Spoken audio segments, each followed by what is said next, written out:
In this exercise, we will take a look at page titles. What kind of metadata about the web page can the head element contain? If you navigate to the Codecademy catalog and look at the top of your browser, you will notice the words full catalog courses and tutorials Codecademy, which is the title of the web page. A browser's tab displays the title specified in the title tag. The title tag is always inside of the head element. If we were to open a file containing the HTML code in the example above, the browser would display the words My Coding Journal in the title bar or in the tab's title. Okay, let's see the instructions for this exercise.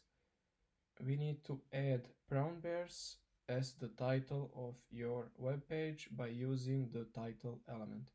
Unfortunately, you won't be able to see the title of your page in the smaller browser to the right. We will show you what it would look like in the next exercise. Okay, let's go there and add the title and place it inside the head element. Title, closing tag, and add brown bears as the title of the page. Okay, let's click run and see if everything is correct. Yeah, everything looks fine. Let's proceed to the next lesson.